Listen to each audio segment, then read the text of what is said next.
And trade அந்த லெசனோட part 2 தான் பார்க்க போகிறோம். ஸோ லாஸ்ட் லெசனில் வந்து எப்படி குளோபலைசேஷன்னா என்ன, அதில் வந்து லிபரலைசேஷன்னா என்ன, ப்ரைவேட்டைசேஷன் எப்படி உள்ளார வந்துச்சு, ஸோ எந்தெந்த கண்ட்ரிலாம் ஃபஸ்ட்டு வந்து இந்தியாவோட வந்து பிஸ்னஸ் வந்து பண்ணிகிட்டு இருந்தாங்க அப்படிங்கிறத பார்த்தோம். ஸோ இந்த வீடியோவில் பார்த்தீங்க அப்படின்னா இந்தியாவுக்குள்ளே எப்படி வந்து குளோபலைசேஷன் வந்துச்சு, ஏன் வந்துச்சு அப்படிங்கிறத தான் நம்ம பார்க்க போகிறோம். ஸோ பார்த்தீங்க அப்படின்னா 80லேருந்து 81 பீரியடில் வந்து பார்த்தீங்க அப்படின்னா பயங்கரமாக இந்தியாவில் வந்து ஒரு ஃபினான்ஷியல் க்ரைசிஸ் இருந்துச்சு. ஸோ அதுக்கு ரீசன் வந்து என்ன அப்படின்னா அதிகமாக ஆயில் ப்ரைஸ் வந்து பார்த்திங்கன்னா அதிகமாக விலை வந்து கண்ணா பின்னான்னு ஏற ஆரம்பிச்சிருச்சு.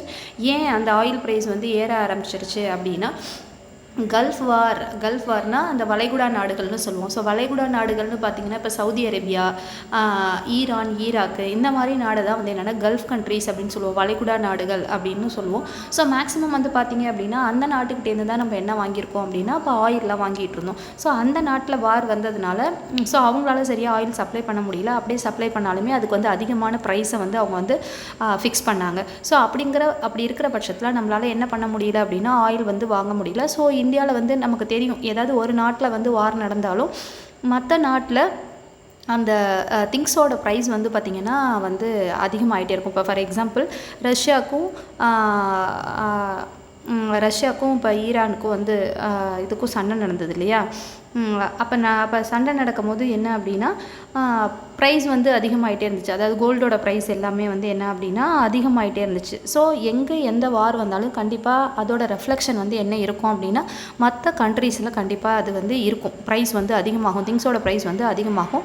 ஸோ அந்த மாதிரி வந்து அந்த 80 பீரியடில் இருந்துச்சு. ஸோ அப்படி இருக்கும் போது ஒரு புது கவர்மெண்ட் வந்து இந்தியாவில் வந்து டேக் ஓவர் ஆகுது. 1991 ஒரு நியூ கவர்மெண்ட் வந்து டேக் ஓவர் ஆகுது. டேக் ஓவர் ஆனாலுமே அவங்களால வந்து இந்த பேமெண்ட் க்ரைசிஸை வந்து என்ன பண்ண முடியல அப்படின்னா கண்ட்ரோல் பண்ண முடியல. ஸோ அப்போ என்ன பண்ணுறாங்க அப்படின்னா ஒரு 40 டன் கோல்டை வந்து என்ன அப்படின்னா அடகு வைக்கிறாங்க. எங்கே அப்படின்னா இங்கிலாண்டில் வந்து அடகு வச்சுட்டு அவங்கள்ட்டேருந்து பணத்தை வாங்கி நம்ம யாருக்கெல்லாம் பேமெண்ட் வந்து பண்ணணுமோ அவங்க எல்லாருக்கும் வந்து பண்ண ஆரம்பிக்கிறாங்க. ஸோ அப்படி ஆரம்பிக்கும் போது தான் என்ன அப்படின்னா இந்தியாவோட இந்த எக்கனாமிக் பாலிசி வந்து சரியில்லை.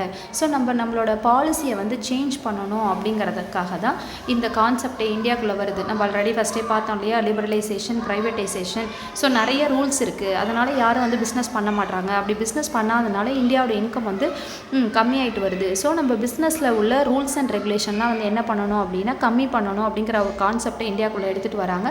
ஸோ இந்த பீரியட் எப்போ அப்படின்னா 1990 அந்த பீரியடில் தான் வந்து பார்த்திங்கன்னா இந்த குளோபலைசேஷன், லிபரலைசேஷன், ப்ரைவேட்டைசேஷன் அப்படிங்கிற கான்செப்ட் வந்து இந்தியாவுக்குள்ளே வருது. ஸோ அப்படி வரும்போதே டங்கல் ரிப்போர்ட் அப்படிங்கிற ஒரு ரிப்போர்ட்டில் வந்து இந்தியா வந்து சைன் பண்ணுது. ஸோ இந்த ரிப்போர்ட்டை பற்றி நம்ம பின்னாடி வந்து தெளிவாக பார்க்கலாம். ஸோ 1994 வந்து பார்த்திங்கன்னா டங்கல் ரிப்போர்ட் அப்படிங்கிற ஒரு அக்ரிமெண்ட்டில் வந்து இந்தியா வந்து சைன் பண்ணுது. ஏன்னா இந்த டங்கல் அப்படிங்கிறவர் வந்து என்ன அப்படின்னா ஒரு எக்கனாமிஸ்ட். அவர் வந்து என்ன சொல்லுவார் அப்படின்னா உலகத்தில் வந்து வருமானம் அதிகமாகணும் அப்படின்னா என்ன பண்ணணும் அப்படின்னா நீங்கள் வந்து இந்த குளோபலைசேஷன், லிபரலைசேஷன், ப்ரைவேட்டைசேஷன் இதை வந்து அவங்க கண்ட்ரி வந்து எடுத்துகிட்டு போகணும் அப்படிங்கிறத சொல்லியிருப்பார். ஸோ அதை வந்து நம்ம அக்செப்ட் பண்ணிவிட்டு அவரோட அக்ரிமெண்ட்டில் நம்ம இந்த 1994 வந்து என்ன பண்ணியிருப்போம் அப்படின்னா சைன் பண்ணியிருப்போம். அதுதான் டங்கல் டிராஃப்ட் அப்படின்னு சொல்லியிருப்பாங்க. ஸோ நெக்ஸ்ட் பார்த்தீங்க அப்படின்னா reforms made adopt to globalisation. So என்னென்ன சேஞ்சஸ் நம்ம சொன்னோம் இல்லையா, நிறைய ரூல்ஸ் இருந்ததுன்னு. ஸோ என்னென்னலாம் சேஞ்சஸ் பண்ணோம், இருந்த ரூல்ஸில் என்னென்னலாம் சேஞ்சஸ் பண்ணோம் அப்படின்னு பார்த்தீங்கன்னா ஃபஸ்ட்டு வந்து ஒரு சின்ன பிஸ்னஸ் ஆரம்பிக்கிறதா இருந்தாலும் நம்ம என்ன வாங்கணும் அப்படின்னா லைசன்ஸ் வாங்கணும். ஸோ லைசன்ஸ் வாங்குறதுக்கு நிறைய ப்ராசஸ் இருக்கும். ஸோ ஃபஸ்ட்டு அதை அபாலிஷ் பண்ணாங்க. அதுதான் சொல்லியிருக்காங்க, abolition of industrial licensing except for few industries. ஆனால் சில இண்டஸ்ட்ரீஸ்க்கு இன்னமுமே அந்த ரூல்ஸ் அண்ட் ரெகுலேஷன் இருக்குது, கண்டிப்பாக வந்து லைசன்ஸ் வாங்கணும். சில இண்டஸ்ட்ரிக்கு வந்து தேவையில்லை அப்படின்னு ரிலாக்ஸேஷன் கொடுத்தாங்க government. Next reduction in the number of industries reserved for public sector.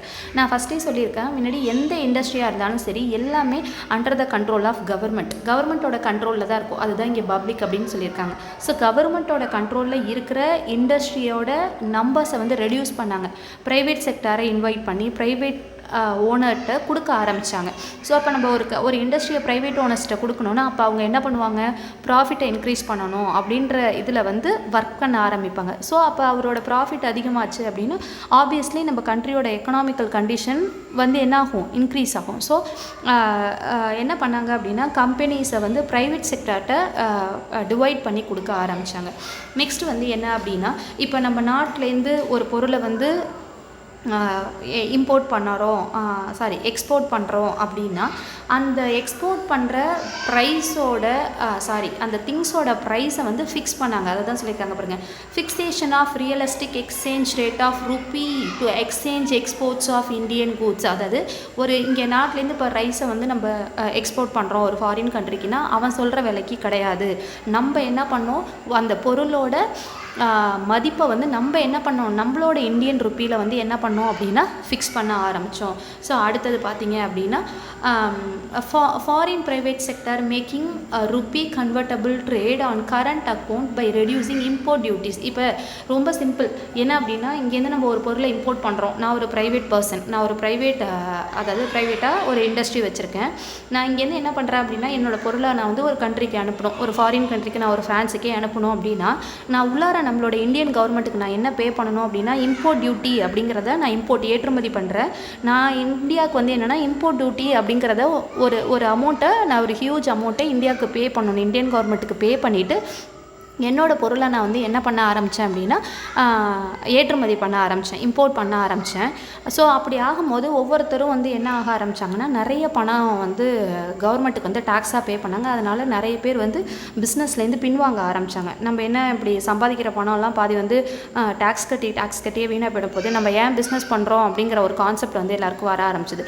So அதை அவாய்ட் பண்ணணும் அப்படிங்கிறதுக்காக கவர்மெண்ட் வந்து என்ன பண்ணாங்க அப்படின்னா இம்போர்ட் டியூட்டிஸை வந்து ரெடியூஸ் பண்ணாங்க. இப்போ நான் ஒரு பொருளை ஏற்றுமதி செய்கிறேன் அப்படின்னா நான் முன்னாடி 10 ரூபா கட்டிகிட்டு இருந்தேன்னா இப்போ நான் கவர்மெண்ட்டுக்கு எவ்வளோ கட்டணும், 5 ரூபா கட்டினா போதும் அப்படிங்கிற மாதிரி ரெடியூஸ் பண்ணாங்க. ஸோ நெக்ஸ்ட் வந்து பார்த்தீங்க அப்படின்னா ஃபாரின் எக்ஸ்சேஞ்ச் ரெகுலேஷன்ஸ், அதாவது நம்ம கொடுத்து வாங்கிக்கிறோம் இல்லையா. ஸோ ஒரு ஃபாரின் கண்ட்ரியோட ஒரு பிஸ்னஸில் இருக்கும்போது நிறைய ரூல்ஸ் அண்ட் ரெகுலேஷன் இருக்கும், அதெல்லாம் ரெடியூஸ் பண்ணாங்க. லாஸ்ட்டாக ஒன்று சொல்லியிருக்காங்க பார்த்தீங்களா, இந்த சேச்சுரேட்டரி லிக்விடிட்டி ரேஷியோ அப்படின்னு சொல்லிட்டு. இப்படின்னா என்ன அப்படின்னா இப்போ நம்ம ஒரு பேங்க்கில் போய் கடை வாங்குகிறோம் அப்படின்னு வச்சுங்களேன், நமக்கு தெரியும் பேங்க்கோட ஒர்க் என்ன.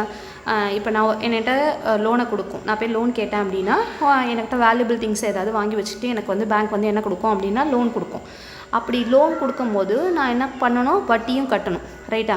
ஸோ எனக்கு பேங்க் வந்து ஒரு லோன் கொடுக்குது இல்லையா, அதுக்கு ஈக்குவலான அமௌண்ட்டை எடுத்து தனியாக வச்சுக்கும். ஸோ இப்போ எனக்கு ஒரு 10,000 கடை கொடுக்குது அப்படின்னா அதே அளவுக்கு 10,000 அமௌண்ட்டை வந்து என்ன பண்ணும் அப்படின்னா தனியாக எடுத்து வச்சுக்கும், ரைட்டா. ஸோ அதை தான் என்ன சொல்கிறாங்க அப்படின்னா எஸ்எல்ஆர் அப்படின்னு சொல்கிறாங்க. ஏன் அப்படின்னா ஒரு வேளை நான் கொடுக்காம போயிட்டேனாலும் கவர்மெண்ட்டுக்கு வந்து அது என்னவாக இருக்கக்கூடாது அப்படின்னா அது வந்து லாஸை ஏற்படுத்திடக்கூடாது அப்படிங்கிறதுக்காக இப்போ நான் ஒரு அமௌண்ட்டை எனக்கு கடனாக கொடுக்குதுன்னா அதே அளவுக்கு அமௌண்ட்டை வந்து பேங்க் வந்து என்ன பண்ணிடும், எடுத்து தன்னோட அக்கௌண்ட்டில் இன்னொரு அக்கௌண்ட்டில் அது வந்து என்ன பண்ணிக்கிட்டே வரும் அப்படின்னா சேவ் பண்ணிக்கிட்டே வரும். ஸோ அதுதான் என்ன அப்படின்னா எஸ்எல்ஆர் அப்படின்னு சொல்லியிருக்காங்க. ஸோ அதை வந்து என்ன பண்ணாங்க அப்படின்னா அதை ரெடியூஸ் பண்ண ஆரம்பித்தாங்க, இன்க்ரீஸ் பண்ண ஆரம்பித்தாங்க. இப்போ அதை வந்து என்ன பண்ண ஆரம்பித்தாங்க அப்படின்னா இன்க்ரீஸ் பண்ண ஆரம்பித்தாங்க. யாரெல்லாம் லோன் கேட்குறாங்களோ அவங்களுக்கு வந்து கொடுக்க ஆரம்பித்தாங்க, குறைஞ்ச வட்டிக்கு வந்து கொடுக்க ஆரம்பித்தாங்க. ஸோ இப்படிலாம் தான் என்ன பண்ணாங்க அப்படின்னா பிஸ்னஸை வந்து குளோபலைசேஷனை வந்து இந்தியாவில் வந்து எக்ஸ்பேண்ட் பண்ண ஆரம்பித்தாங்க. ஸோ நெக்ஸ்ட் வந்து பார்த்திங்க அப்படின்னா மல்டிநேஷ்னல் கம்பெனிஸ் ஆர் கார்பரேஷன் அப்படின்னு சொல்லுவோம், எம்என்சி அப்படின்னு சொல்லுவோம். ஸோ எம்என்சினா என்ன அப்படின்னா அதாவது அதிகமான கூட்ஸையும் அதிகமான சர்வீஸையும் ப்ரொவைட் பண்ணுற கம்பெனிஸை தான் நம்ம என்ன சொல்லுவோம் அப்படின்னா எம்என்சின்னு சொல்லுவோம். ஸோ தெளிவாக சொல்லியிருக்காங்க பாருங்கள், multinational corporation is a corporate organisation which owns or control production of goods and services. அதாவது ஒரு பொருளை அவங்களே தான் உற்பத்தி செய்வாங்க, அவங்களே தான் ஒரு இடத்துலேருந்து இன்னொரு இடத்துக்கும் எடுத்துகிட்டு போவாங்க. ஸோ அந்த மாதிரி ஒரு பொருளை உற்பத்தி செய்கிறவங்க, அதாவது அதிகமான பொருளை உற்பத்தி செஞ்சு அதிகமான சர்வீஸ் ப்ரொவைட் பண்ணுறவங்கள தான் நம்ம என்ன சொல்லுவோம் அப்படின்னா எம்என்சி அப்படின்னு சொல்லுவோம். ஸோ எவாலுவேஷன் ஆஃப் எம்என்சி நம்ம ஆல்ரெடி பார்த்தோம், போன பார்ட்லேயே பார்த்தோம். எம்என்சிக்கு எக்ஸாம்பிள் இந்தியாவில் உள்ள ஃபஸ்ட்டு எம்என்சினா என்ன சொல்லுவோம் அப்படின்னா நம்ம ஈஸ்ட் இந்தியா கம்பெனியை தான் சொல்லுவோம், ரைட்டா. அதுக்கு எக்ஸாம்பிள் பார்த்தோம் இல்லையா. ஸோ இந்தியாக்குள்ளே அதே தான் இங்கே சொல்லியிருக்காங்க. ஸோ ஈஸ்ட் இந்தியா கம்பெனி வந்து என்னென்னா ஒரு ட்ரேடிங் கம்பெனி. ஆனால் அது வந்து it was act as a multinational company. அப்போ வந்து பார்த்திங்க அப்படின்னா அது ஒரு நாடு கூட மட்டும் வந்து என்ன பண்ணலை அப்படின்னா ட்ரேட் பண்ணலை. ஸோ அட் அ டைம் வந்து பார்த்திங்க அப்படின்னா அந்த பீரியடில் வந்து பார்த்திங்கன்னா ஈஸ்ட் இந்தியா கம்பெனி வந்து வேர்ல்டில் பல நாட்டோட வந்து என்னவாக இருந்துச்சு அப்படின்னா பிஸ்னஸ் ரிலேஷன்ஷிப்பில் இருந்துச்சு. ஸோ அதுக்கு தான் இது வந்து எக்ஸாம்பிளாக சொல்கிறாங்க. ஸோ மேக்ஸிமம் வந்து பார்த்திங்கன்னா ஒரு 4 கம்பெனி தான் வந்து நிறைய எம்என்சிஸை வச்சுருக்கு. ஸோ என்னென்ன கம்பெனி அப்படின்னு பார்த்தோம் அப்படின்னா USA, UK, France and Germany. So இந்த கம்பெனிஸ் தான் வந்து என்னென்னா நிறைய மல்டிநேஷ்னல் கம்பெனிஸ் வந்து உள்ளார வச்சுருக்கு அப்படின்னு சொல்கிறாங்க. Right. So growth of MNCs in India. Next டைட்டிலுக்கு போவோம். எம்என்சி வந்து எப்படி வந்து இந்தியாவில் வந்து உள்ளார வந்துச்சு அப்படின்னு பார்க்கும்போது மெயினாக வந்து என்ன அப்படின்னா நிறைய இந்தியன் இண்டஸ்ட்ரியலிஸ்ட் வந்து இந்த கான்செப்ட் நமக்கு கிடச்சது இல்லையா, என்ன லிபரலைசேஷன் அப்படிங்கிற ஒரு கான்செப்ட் கிடச்சது இல்லையா. ஸோ இந்த கான்செப்டை வச்சுக்கிட்டு நிறைய இந்தியன் இண்டஸ்ட்ரியலிஸ்ட் வந்து என்ன பண்ண ஆரம்பித்தாங்க அப்படின்னா ஃபாரின் கண்ட்ரியோட கொலாபரேஷன் பண்ண ஆரம்பித்தாங்க. நம்ம கூட பார்த்துருப்போம் Indian collaboration, India China collaboration, India Germany collaboration அப்படின்னு நம்ம நியூஸ்லலாம் பார்த்துருப்போம். கொலாபரேஷன் இஸ் நத்திங் பட் 2 பேரும் சேர்ந்து ஒரு பிஸ்னஸை செய்கிறது. ஸோ அந்த மாதிரியாக வந்து என்னென்னா இந்தியாவில் வந்து எம்என்சி வந்து உள்ளார வந்தாங்க. இப்போ ஒன்றுமே இல்லை, நிறைய கார் கம்பெனிஸ் வந்து பார்த்திங்கன்னா சென்னையில் இருக்குது. டெட்ராய்ட் ஆஃப் ஏஷியான்னு சென்னையை சொல்லுவாங்க. ஏன்னா அவ்வளோ 4 வீலர் 2 வீலர் பார்ட்ஸை வந்து மேனுஃபேக்சரிங் பண்ணுற யூனிட் வந்து எங்கே இருக்குது அப்படின்னா சென்னையில் இருக்குது. பட் எல்லாமே வந்து இந்தியன் ஓன்டு கம்பெனியா அப்படின்னு கேட்டால் இல்லைங்களா. எல்லாமே வந்து பார்த்திங்க அப்படின்னா மேக்ஸிமம் 50% ஆஃப் த எம்என்சி வந்து பார்த்திங்க அப்படின்னா ஒரு கம்பெனி வந்து பார்த்திங்க அப்படின்னா ஃபாரின் கொலாபரேஷனோட உள்ள கம்பெனியாக தான் இருக்கும். ஸோ கிட்டத்தட்ட வந்து பார்த்திங்க அப்படின்னா 12,760 ஃபாரின் கொலாபரேஷன் அக்ரிமெண்ட்ஸ் வந்து எப்போ அப்படின்னா 1948 to 1988 அந்த ஒரு எப்படி சொல்கிறது ஒரு 60 இயர்ஸில் வந்து பார்த்திங்க அப்படின்னா இவ்வளோ ஒரு அக்ரிமெண்ட் வந்து இந்தியாவில் வந்து போட்டாங்க அப்படிங்கிறத சொல்கிறாங்க. எதுக்காக சொல்ல வராங்க அப்படின்னா அந்த குளோபலைசேஷன் அப்படிங்கிற கான்செப்ட் வந்து இந்தியாவில் என்ட்ரு ஆகி எம்என்சி வந்து அவ்வளோ வேகமாக வந்து இந்தியாவுக்குள்ளே ஸ்ப்ரெட் ஆக ஆரம்பிச்சது. மெயினாக வந்து என்னென்னா இந்த குளோபலைசேஷன், லிபரலைசேஷன், ப்ரைவேட்டைசேஷன் இந்த ஒரு 3 கான்செப்டால் என்ன பண்ணுச்சு அப்படின்னா இந்தியாவுக்குள்ளே நிறைய எம்என்சி கம்பெனிஸ் விச் மீன்ஸ் நம்ம நிறைய கண்ட்ரியோட டைப் வச்சுக்க ஆரம்பித்தோம். ஸோ நெக்ஸ்ட்டு போகலாம். நெக்ஸ்ட்டு டாபிக் பார்த்திங்க அப்படின்னா reason for growth of MNC, அதாவது எம்என்சி வளர்கிறதுக்கு காரணம் என்ன அப்படின்றத சொல்லியிருக்காங்க. ஸோ ஃபஸ்ட்டு வந்து என்ன அப்படின்னா நம்மளோட எக்ஸ்பான்ஷன் ஆஃப் மார்க்கெட் டெரிட்டரி. நம்மளோட இந்தியாவோட பிளேஸ் பார்த்திங்க அப்படின்னா ஒரு பெக்யூலியரான பிளேஸ், ரைட்டா. ஸோ நம்மளோட கண்ட்ரி வந்து பார்த்திங்க அப்படின்னா நிறைய கண்ட்ரியோட நம்மளோட பவுண்ட்ரி பார்த்திங்கன்னா பக்கத்தில் ஈஸியாக நம்ம நெக்ஸ்ட்டு உள்ள நெய்பரிங் கண்ட்ரியோட கம்யூனிகேட் பண்ணுற மாதிரி இருக்கும். ஸோ ஈஸியாக வந்து எப்படி சொல்கிறது மற்ற கண்ட்ரிஸ் வந்து இந்தியாவுக்குள்ளே என்ட்ராகிற மாதிரியான ஒரு பவுண்ட்ரிஸ் உள்ள ஒரு நாடு தான் என்ன அப்படின்னா இந்தியா. ஸோ ஈஸியாக வந்து என்ன பண்ணுச்சு அப்படின்னா மற்ற நாடு வந்து என்னென்னா இந்தியாவுக்குள்ளே தன்னோட மார்க்கெட்டை வந்து என்ன பண்ணுச்சு அப்படின்னா எக்ஸ்பேண்ட் பண்ண ஆரம்பிச்சிச்சு. ஸோ இது ஃபஸ்ட்டு ரீசன். நெக்ஸ்ட் வந்து மார்க்கெட்டிங் superiorities. ஸோ இப்போ ஃபார் எக்ஸாம்பிள் வந்து என்ன அப்படின்னா multinational firms enjoy a number of marketing superiorities over the national firms. ரொம்ப சிம்பிள். ஒரு ஃபாரின் கம்பெனி வந்து இந்தியாவோட வந்து டைப் பண்ணியிருக்கான் அப்படின்னா அந்த ஃபாரின் கம்பெனி வந்து இந்தியன் கம்பெனியை வந்து ஈஸியாக வந்து என்ன பண்ண முடியும் அப்படின்னா எப்படி சொல்கிறது கண்ட்ரோல் பண்ண முடியும். எதுக்காக அப்படின்னா ஈஸியாக, அதாவது நம்ம வந்து ஒரு எப்படி சொல்கிறது ஒரு 2 பேரும் ஒரு அக்ரிமெண்ட்டில் இருக்கோம். ஸோ ஈஸியாக அவனால் என்ன பண்ண முடியும்னா அவன் நாட்டு பொருளை வந்து நம்ம நாட்டில் கொண்டு வந்து ஈஸியாக என்ன பண்ண முடியும் அப்படின்னா அட்வர்டைஸ் பண்ணவும் சேல்ஸ் பண்ணவும் முடியும். ஏன்னா நம்ம நாட்டில் அவ்வளோ ஒரு டெக்னாலஜி இருக்குது. இது எல்லாமே அவனால் ஈஸியாக பண்ண முடியும். நெக்ஸ்ட் பார்த்திங்கன்னா ஃபினான்ஷியல் சுப்பீரியாரிட்டி. இப்போ ஃபாரின் கண்ட்ரியோட நம்ம கொலாபரேஷன் வச்சுக்கும் போது ஃபண்டு வந்து பார்த்திங்க அப்படின்னா அதிக அளவில் நமக்கு வந்து ஃபண்டு கிடைக்கும். ஸோ ஈஸியாக வந்து என்ன பண்ணலாம் அப்படின்னா நம்மளோட கம்பெனியை வந்து எக்ஸ்பேண்ட் பண்ணலாம் அப்படிங்கிற மாதிரி சொல்லியிருக்காங்க. ஸோ கீழே பார்த்தீங்க அப்படின்னா ஒரு டாப் 10 லார்ஜஸ்ட் மல்டிநேஷ்னல் கம்பெனிஸ் வந்து இந்தியாவில் உள்ள கம்பெனிஸ் வந்து கொடுத்துருக்காங்க. இது வந்து 2018 தான். இப்போ இதில் வந்து நிறைய சேஞ்சஸ் இருக்குது. ஸோ அடுத்தது பார்த்திங்கன்னா டெக்னாலஜிக்கல் சுப்பீரியாரிட்டிஸ். ஸோ மெயினாக வந்து என்ன அப்படின்னா இந்த எம்என்சி வந்து டெவலப் ஆகிறதுக்கு காரணம் வந்து என்னென்னா டெக்னாலஜி தான். நமக்கு தெரியும் ஸோ இன்றைக்கி பார்த்தீங்க அப்படின்னா மொபைல் வந்து ஒரு வெர்ஷன் வந்திருக்குன்னா நாளைக்கு ஒரு வெர்ஷன் வருது, நாளான்னைக்கு ஒரு வெர்ஷன் வருது. ஸோ இந்த மாதிரி போட்டி இருக்க ஒரு கம்பெனி என்ன பண்ணுவான், தான் வந்து நிலச்சி நிற்கணும், தான் சர்வை பண்ணணும் அப்படிங்கிறதுக்காக என்ன பண்ணுவான் அப்படின்னா அதிகமாக டெக்னாலஜி லெவல் வந்து என்ன பண்ணுவான் அப்படின்னா திங்க் பண்ணுவான். அப்படி திங்க் பண்ணோன்னா அவனுக்கு நிறைய வந்து என்னென்னா ஹியூமன் பவர் வேணும், மேன் பவர் வேணும், நிறைய படித்தவன் வேணும். அப்போ நிறைய பேருக்கு அவன் வேலை கொடுப்பான். ஸோ இந்த டெக்னாலஜிக்கலாக ஒரு ரேஸ் இருக்கும்போது ஒரு கம்பெனிக்கும் இடையில கண்டிப்பாக வந்து என்ன அப்படின்னா எம்என்சி வந்து கண்டிப்பாக வந்து வளர்ந்துக்கிட்டே தான் இருக்கும். ஸோ நெக்ஸ்ட்டு வந்து பார்த்திங்க அப்படின்னா நெக்ஸ்ட் ரீசன் அப்படின்னு பார்த்தீங்கன்னா ப்ரொடக்ஷன் இன்னோவேஷன்.